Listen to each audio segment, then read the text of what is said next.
안녕하십니까? 김제에 있는 진봉산 망해사에 대해서 알아보겠습니다.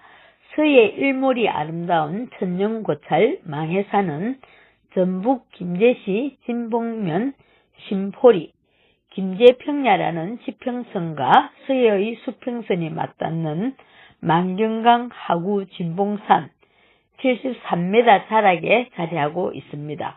망해사는 대한불교 조계종 제17교구 본사인 금산사의 말사입니다.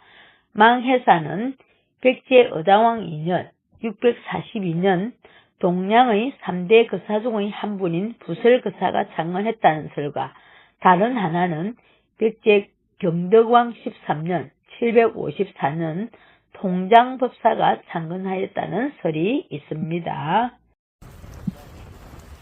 거디 1073년, 문종 27년, 시머리 1371년, 공민왕 20년에는 지각이 중상하였습니다.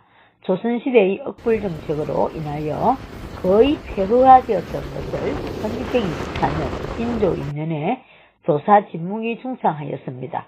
진묵은 이곳에 머물면서 많은 이적을 남겼는데 그 일화들이 오늘날까지 널리 전승되고 있습니다. 거디 성녀 강은준 1850년에서 1919년까지 계셨습니다. 다시 중창하고 수도하였으며 1915년 계산이 중창하였습니다.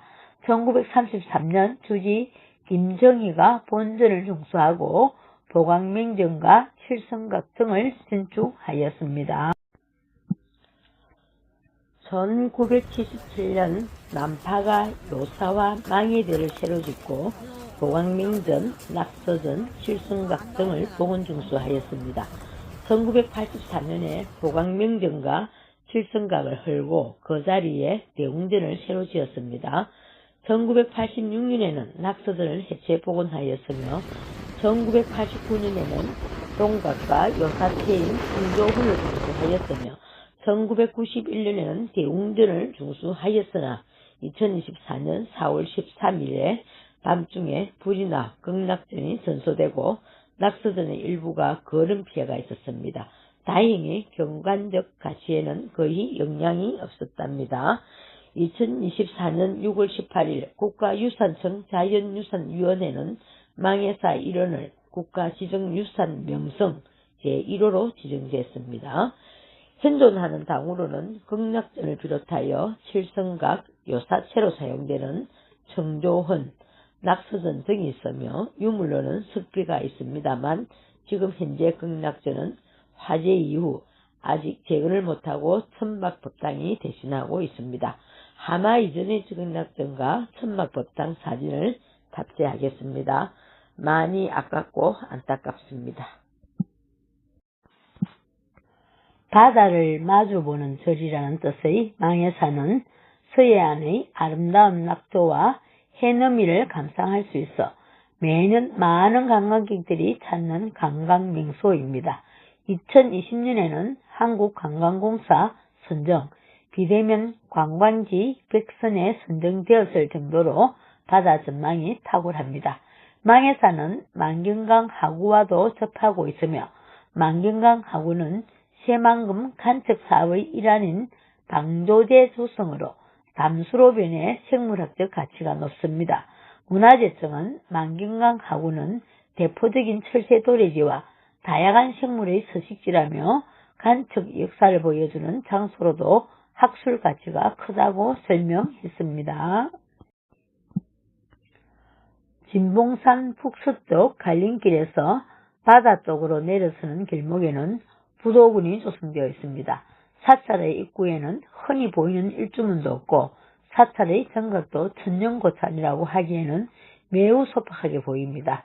경매로 들었으면 좌측에 청조헌, 망해사 종무소, 현판이 붙은 하나의 건축물이 있습니다.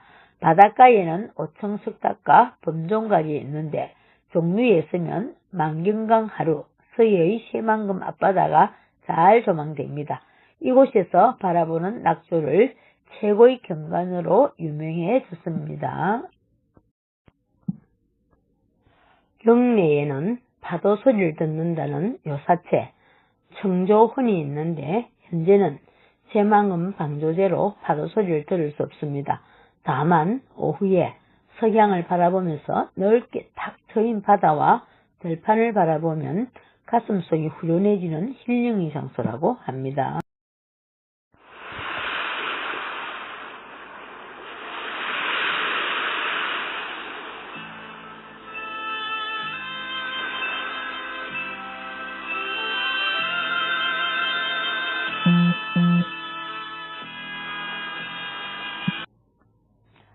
망해사 낙서전은 1589년 선조 22년 진묵대사가 처음 세웠고 1977년에 복원중수하였고 1986년에는 해체 복원하였습니다. 망해사 낙서전은 정면 3칸, 측면 3칸의 주심포 형식의 팔딱 지붕으로 지은 기역자형 목조 기와집입니다. 벽면은 중앙의 거실을 중심으로 방과 대층 부엌으로 구성되어 있습니다. 구조는 1단과 하강암 계단 위에 방형의 가공된 주초와 덤붕 주초를 혼용하여 사용하고 있습니다. 기둥은 두리기둥으로 상부에서 도리보와 결구하고 있습니다. 도리는 굴도리이며 공포는 입공 양식입니다.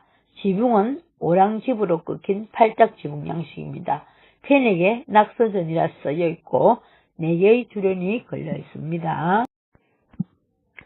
망해사 낙서전은 1986년 9월 8일 전라북도 윤화제자로 제128호로 지정되었고 2021년 11월 19일 문화재 제천고시에 의해 문화재 지방번호가 폐지되어 전라북도 문화재로 재지정되었습니다.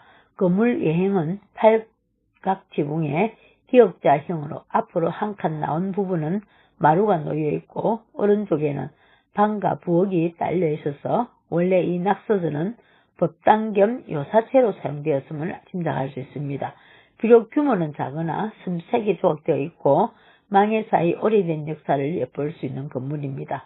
또한 낙서전 맞은편에는 낙서전을 창건하고 진묵대사가 기념으로 심은 노구수 벽나무 2그루가 있어서 오래된 망해사의 역사를 정리해주고 있으며 망해사의 명물이라고 합니다. 낙서전 좌측에는 탱화가 걸려있고 그 옆에는 기와와 공양미 및 공양초 불사를 위한 정각이 있으며 뒤쪽 언덕에는 삼성각이 있습니다. 저희들은 2024년 3월 17일에 참배하고 왔는데 4월에 불이 나서 그 전의 대웅전 사진을 탑재하였습니다. 그리고 현재의 천막 법당도 모셔와서 올립니다. 창건하고 심은 400년 된 수령의 백나무입니다.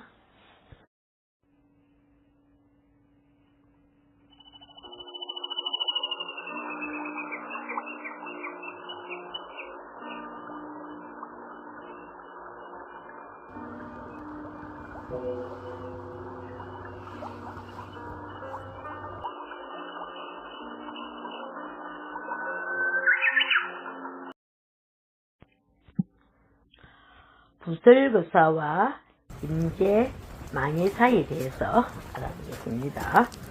출가 사문의 길을 걷다가 세 사람의 목숨을 구하기 위해 돌련이 반석을 결심한 이는 바로 부설거사입니다. 제가 불자로서 손을 닦아 선물한 그는 인도의 유마거사, 중국의 방거사와 함께 한국을 대표하는 제가 불자이기도 합니다. 부설거사의 성은 진, 이름은 광세, 부설은 본명입니다. 경주 출신으로 신라 28대 선등기왕 때 태어났으며 어려서 출가해 경주 불국사에서 원정 스님의 제자가 되었습니다. 당시 불국사에는 부설과 함께 출가한 영희와 영조라는 두 도반이 있었습니다. 이때부터 출가 수행자의 길을 함께 걷게 된 세 스님의 수행 인연은 부설거사가 입덕에 될 때까지 이어집니다. 어느 때 부설 스님은 영희 영조 스님과 문소도당을 순례하기 위해 만행을 시작했습니다. 오대산으로 향하는 길에 지금의 전라북도 김제군 만경들이 있는 두령에 도착하자 날이 저물고 비가 오기 시작했습니다. 그리하여 쉴 곳을 찾던 스님들은 구무원의 집에서 유숙을 하게 됩니다.